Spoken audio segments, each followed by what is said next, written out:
Greetings, my name is Alexis. I'm a 33-year-old woman and I've recently been through a whirlwind of events. I describe myself as somewhat naive, often missing the red flags that are right in front of me.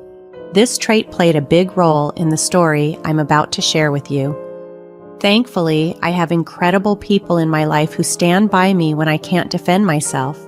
But before I delve into the details, let me introduce you to a couple of significant people from my past, my ex-husband Kevin and my former best friend, Hannah. Hannah and I have known each other since high school.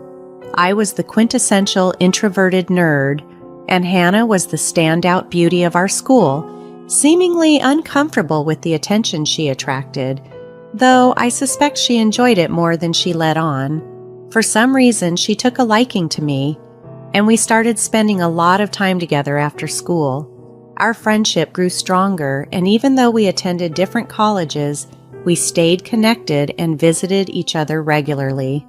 After graduation, we both moved back to our hometown and resumed our close-knit friendship, meeting almost daily. Kevin came into my life when I was 23, introduced to me by a mutual friend. We hit it off immediately, drawn together by his vibrant personality and infectious laughter. I've always prioritized personality over looks, having been around enough attractive people to know that appearances can be deceiving. Kevin and I dated for 3.5 years before we decided to get married. Our wedding was a joyful celebration, and despite the marriage not lasting, it remains a cherished memory, especially since I got to share the day with both Kevin and Hannah by my side. I remember feeling overjoyed that Hannah seemed to approve of Kevin. She made a noticeable effort to get to know him better from the moment I introduced them. One evening after we all spent time together, I asked her about her newfound enthusiasm. "What's with the sudden interest in someone I'm dating?" I inquired. "What are you talking about?" she responded, playing coy. "You know what I mean. You actually made an effort to ask him thoughtful questions and get to know him." I hadn't even brought it up yet when she teased me, saying, "Can you blame me? Just look at him. You snagged a real looker. Oh, should I be worried you might try to steal him away from me?" "No, I'm just joking around," she laughed, but then added seriously, "But honestly, he is quite handsome. And what's more, he's got a great personality.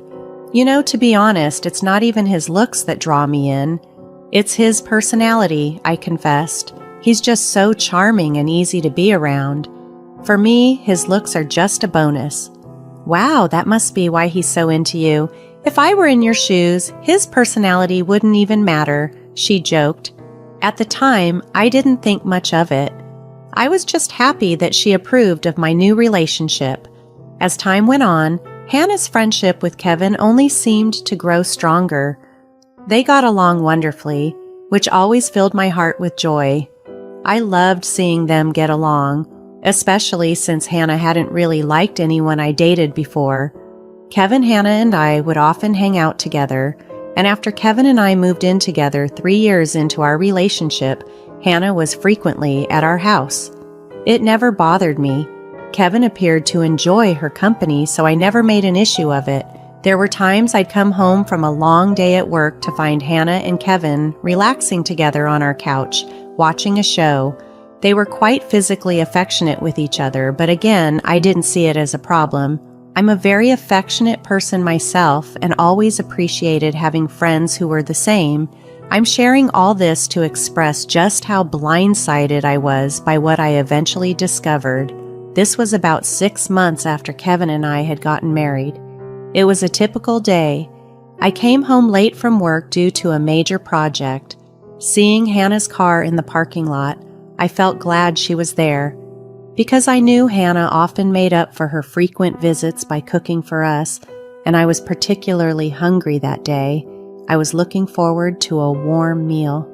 When I entered our home, I was met with an unusual darkness. Normally, there would be at least a flicker of light from the TV, but not that day. Instead, a sliver of light peeked from beneath our bedroom door, sparking confusion. We rarely used our bedroom as a hangout spot unless all three of us were present.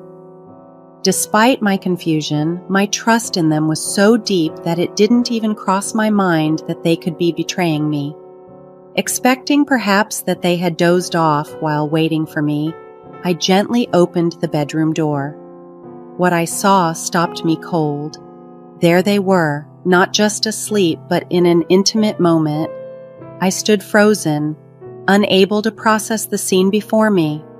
All I could feel was a sickening rise in my throat and a heavy drop in my stomach.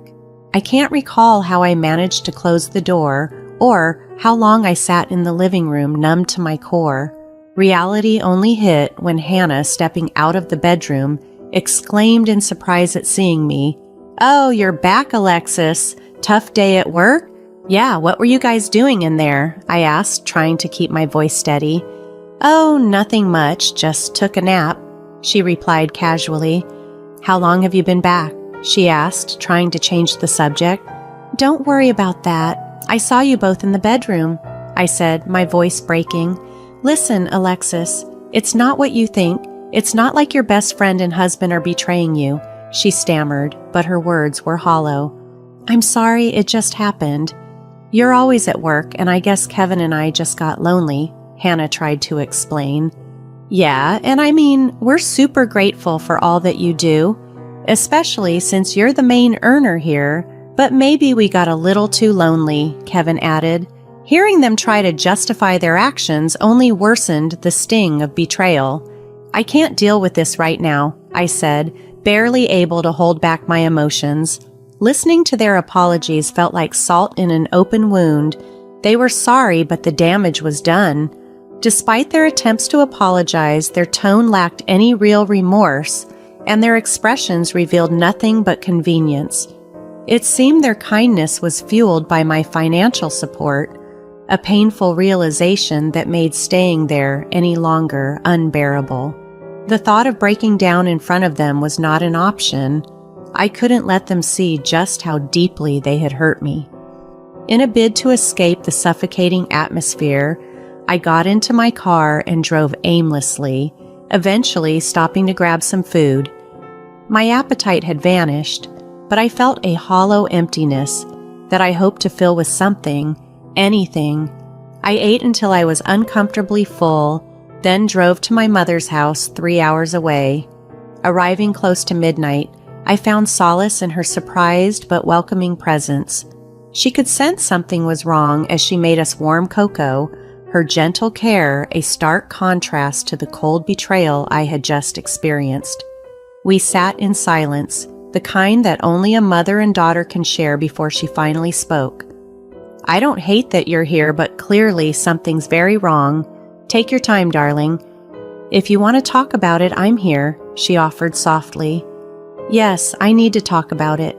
Maybe it'll help me process everything," I replied, the words tumbling out in a rush. "I walked in on Kevin and Hannah today, in our bedroom."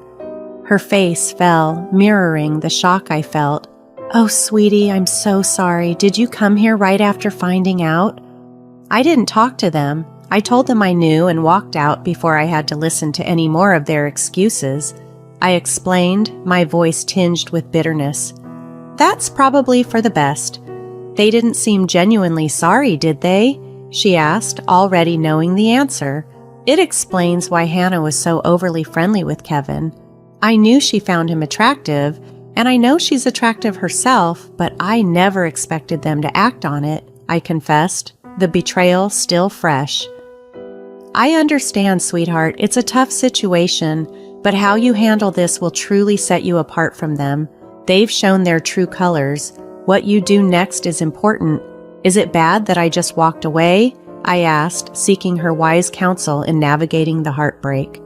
I found myself contemplating giving Kevin another chance, not because I fully trusted him again, but because I was reluctant to label my first marriage a failure.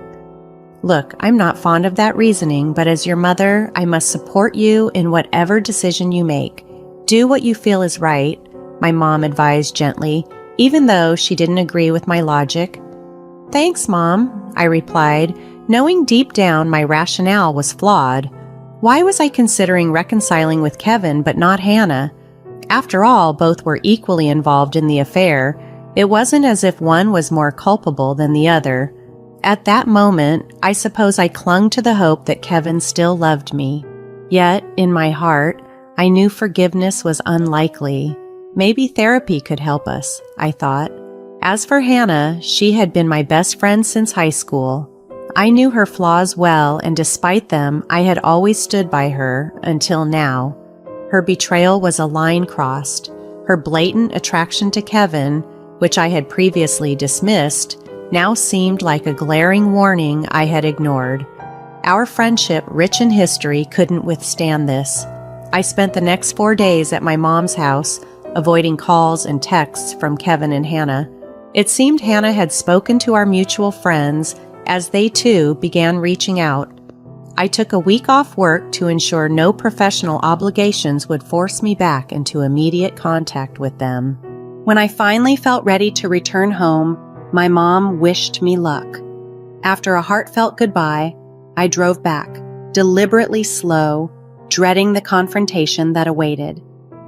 As I pulled up, I saw Hannah's car still parked where it had been days ago. My anxiety quickly morphed into anger. How could she still be there after everything? Were they still together during my absence? How little did they regard my feelings? Each thought was a blow to my composure. Taking deep breaths to manage my rage, I prepared myself to face whatever lay inside my apartment. For some reason, I felt a strong urge to document everything that was about to unfold. So I set my phone to record and slipped it into my pocket as I entered the house. What I saw next only fueled my resolve. Kevin and Hannah were cuddled up on the couch, lost in some show. They startled as I walked in. Kevin sprang up and moved towards me, attempting to embrace me, but I pushed his hands away. He looked wounded, while Hannah avoided my gaze altogether. "I'm giving you exactly 5 minutes to explain yourselves," I declared, my voice steady despite the turmoil inside. "After that, I want Hannah out," Kevin started. "I'm so sorry you had to see that." "Sorry I caught you, or sorry you were together?" I interrupted sharply.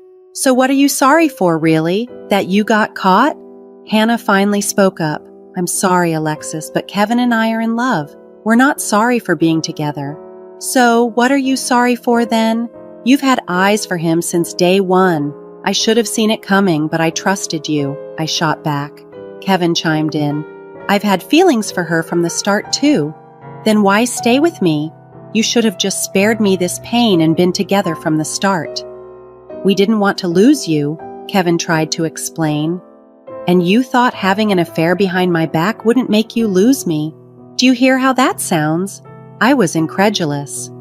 "I don't know what else to say, Alexis. I love her, and I can't hide it anymore."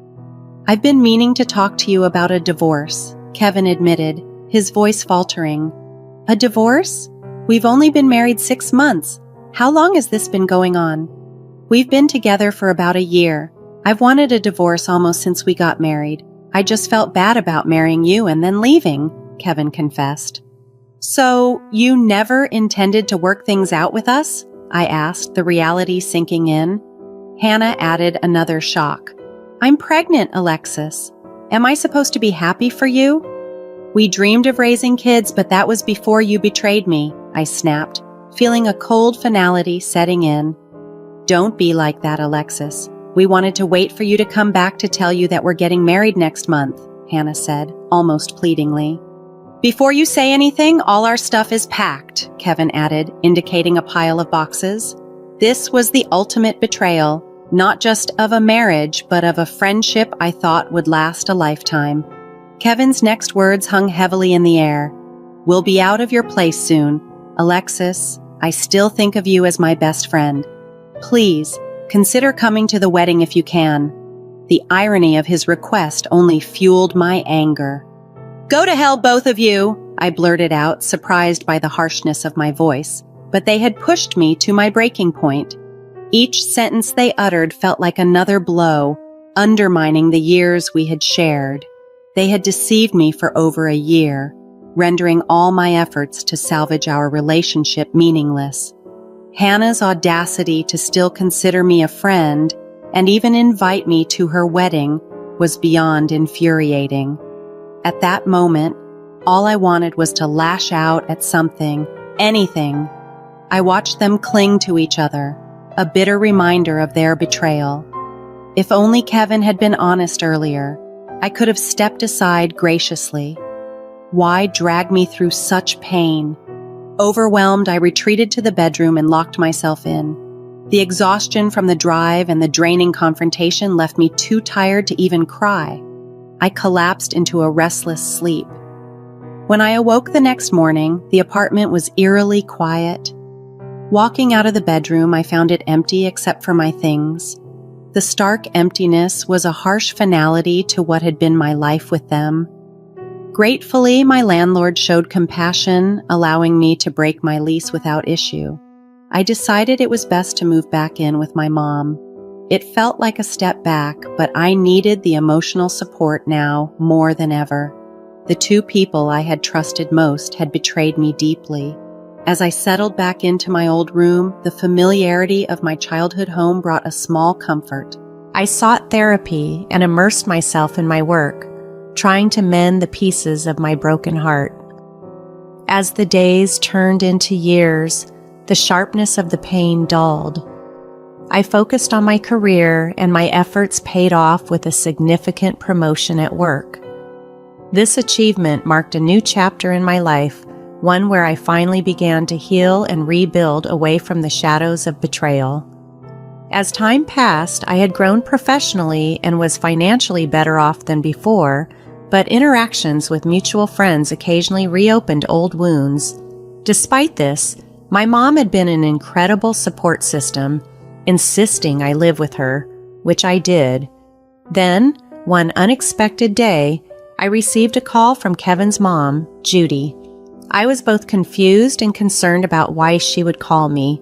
We had only met a few times, but she had always seemed kind. With some hesitation, I answered the call. "Hello, Alexis? Yes, this is Judy, Kevin's mom." "Yes, I know. I have your contact saved. How are things?" "Well, it's okay. Why? Is everything all right?" "No, not really. I only just found out about what Kevin did to you. I'm sorry it took me so long to reach out. I just wanted to let you know that I am in no way on his side." "Oh, it's been a while since that happened. Thanks for calling, though. I appreciate it." "Yes, and I want to make up for it. How do you feel about getting some revenge on Kevin and Hannah?" "Revenge? Don't you think it's a little too late for that?" "Oh, honey, are you still not hurting? It's never too late to teach people a lesson who wronged you." "You're right. What they did still haunts me. I haven't made any solid friendships yet, nor have I even tried to date anyone since. They deserve to be held accountable." "Great, because I have a plan," Judy began, revealing more about her life. She had remarried a wealthy businessman who, unbeknownst to her, had been supporting Kevin by giving him a job in his company. Kevin and Hannah had been struggling financially since our divorce, and Judy was under the impression that Kevin and I had amicably parted ways, and that Hannah was merely a supportive friend who eventually became a romantic partner. Judy had only recently discovered the truth about their relationship and the real reason behind our divorce. She felt deceived by Kevin's lies and was now eager to set things right, or at least make them face some consequences for their actions. Judy found out the truth about what Kevin and Hannah had done to me during an outing where Hannah, perhaps loosened by a few drinks, divulged the details of their affair. Judy was horrified by the revelations and immediately contacted me, which comforted me greatly. Despite Kevin and Hannah's marriage, they were struggling, which somehow felt like a small justice to me. Judy then inquired if I had any proof of their betrayal. I confirmed that I had recorded our confrontation, capturing their admissions. She asked me to send her the recording and promised to handle things from there. The fallout was swift. Within 2 weeks, Kevin called me, an interaction I hadn't anticipated after 4 years of silence. "What did you do?" Kevin demanded as soon as I answered. Hello to you too, I replied, trying to keep my tone light despite his aggression. Don't be sarcastic with me right now. You got me fired and disowned all at once. Oh, is that why your mom called me? Do you mean the recording of our conversation that you knew about? What kind of freak keeps something like that? Not as much of a freak as you, apparently, I countered. How did you even get fired? My stepdad values morals and ethics highly. Once he heard the recording, he wanted nothing to do with me, and neither did my mom. That's tough. It's been 4 years, Kevin. You couldn't let it go. Had to ruin everything for me, right? I didn't do any of that. Hannah went drinking with your mom and spilled everything. Blame your wife, not me, but I'm glad you got what you deserved. Enjoy your life, Kevin. With that, I hung up. I was astounded by Judy's actions. She had truly taken my side, going as far as to ensure her husband publicly shamed Kevin to underline the consequences of his actions. I called Judy to thank her for her support, and during our conversation, she mentioned how her husband had made it a point to denounce Kevin in front of all his staff, ensuring he felt the full weight of his humiliation. Knowing this brought a sense of vindication. It reassured me that no matter how much someone tries to wrong you, eventually, their actions catch up with them. Later, Judy shared with me that Kevin and Hannah had a massive fallout after he found out it was Hannah who had inadvertently revealed their secrets. They were now living separately. Whatever their future holds, I feel they brought it upon themselves. Amidst all the turmoil, a silver lining emerged. I gained the unwavering support of 2 remarkably strong women, my mother and my ex-mother-in-law. These relationships have become a source of strength and comfort for me, and I am eager to see how they will continue to grow. I look forward to what the future holds, knowing that with the support of these incredible women, I can face anything.